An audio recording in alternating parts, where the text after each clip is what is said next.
আজি যোৰহাটৰ বিদ্যুৎ ভৱনত ভয়ংকৰ অগ্নিকাণ্ড। অগ্নি নিৰ্বাপক বাহিনী, বায়ু সেনা, সেনাৰ যুদ্ধকালীন তৎপৰতা। যোৰহাটৰ বিদ্যুৎ ভৱনত হঠাৎ ভয়ংকৰ অগ্নিকাণ্ড সংঘটিত হৈছে। চাৰিওফালে হোৱা দোৱা লাগিছে। চাইলেন বজাই আহিবলৈ ধৰিছে অগ্নি নিৰ্বাপক বাহিনীৰ বাহন। SDRF বাহিনী, সমীপৰ বায়ু সেনা ষ্টেচন, সেনা বাহিনীৰ পৰাও আহিল উদ্ধাৰকাৰী বাহিনী। বহু মহলীয়া বিল্ডিঙৰ ওপৰত আবদ্ধ হৈ থকা লোকসকলক উদ্ধাৰ কৰিবলৈ অনা হ'ল সেনাৰ প্ৰশিক্ষণপ্ৰাপ্ত কুকুৰ। সকলোৰে প্ৰচেষ্টাত জুই নিয়ন্ত্ৰণলৈ আহিলে যদিও আঘাতপ্ৰাপ্ত হয় বহুকেইজন লোক। লগে লগে ঘটনাস্থলীত উপস্থিত হয় এম্বুলেন্স আৰু মেডিকেল টিম। আহত সকলোকে ততাতৈয়াকৈ দিয়া হয় প্ৰাথমিক চিকিৎসা। এয়া আচলতে সঁচাকৈ সংঘটিত হোৱা কোনো অগ্নিকাণ্ড নহয়।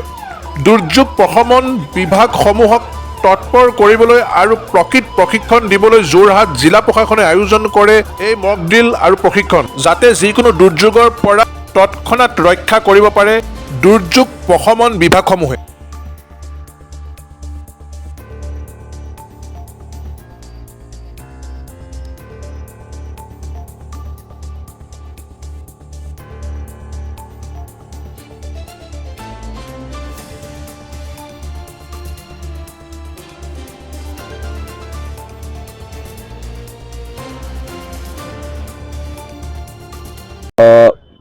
আমাৰ জিলা দুৰ্যোগ ব্যৱস্থাপনা প্ৰাধিকৰণ আৰু অসম ৰাজ্যিক দুৰ্যোগ ব্যৱস্থাপনা প্ৰাধিকৰণৰ তৰফৰ পৰা দুৰ্যোগ ব্যৱস্থাপনা সম্পৰ্কে আমাৰ দুদিনীয়া কৰ্মশালা যোৰহাট জিলাত অনুষ্ঠিত হৈছে।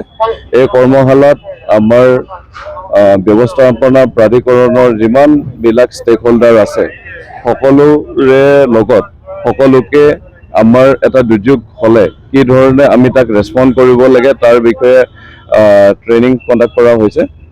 যোৱাকালি আমাৰ ডিটেইল এটা কি বুলি কয় কৰ্মশালা অনুষ্ঠিত হৈছে। ইয়াৰ ওপৰত সকলো বিষয়ববীয়াক ট্ৰেইনিং প্ৰদান কৰা হৈছে কি ধৰণে কমাণ্ড ছিষ্টেমটো মেইনটেইন কৰা হয়।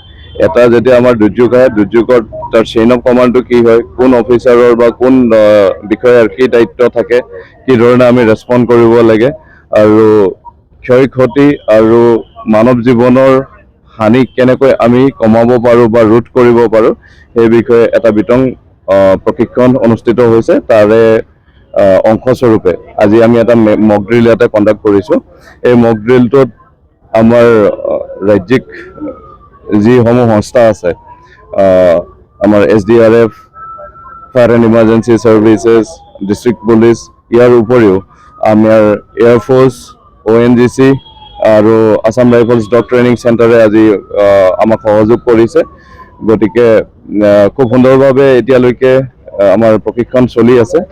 আশা কৰোঁ যে আমাৰ যদি জিলাখনত সঁচাকৈয়ে কিবা এনে ধৰণৰ দুৰ্যোগ আহে এই দুৰ্যোগ প্ৰশমনৰ ক্ষেত্ৰত বা দুৰ্যোগটো মোকাবিলা কৰিবৰ কাৰণে আমাৰ টিম, আমাৰ সকলো ষ্টেক হোল্ডাৰকে আমি সাজু কৰিব পাৰিছোঁ বা তেওঁলোকক প্ৰশিক্ষণ প্ৰদান কৰিব পাৰিছোঁ। আৰু আজি মক ড্ৰিলত দেখা গৈছে যে তেওঁলোকৰ যি ধৰণে তেওঁলোকৰ ওপৰত দায়িত্ব ন্যস্ত কৰা হয় সেইমতে সকলোৱে এতিয়ালৈকে দায়িত্ব পালন কৰি আছে।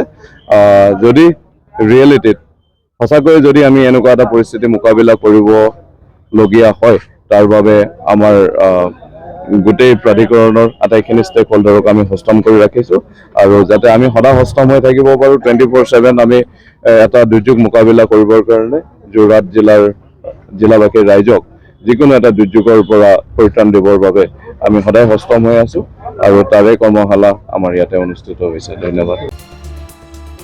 যোৰহাটৰ পৰা সুমিত দাসৰ ৰিপৰ্ট, E24 লাইভ ব্ৰেকিং।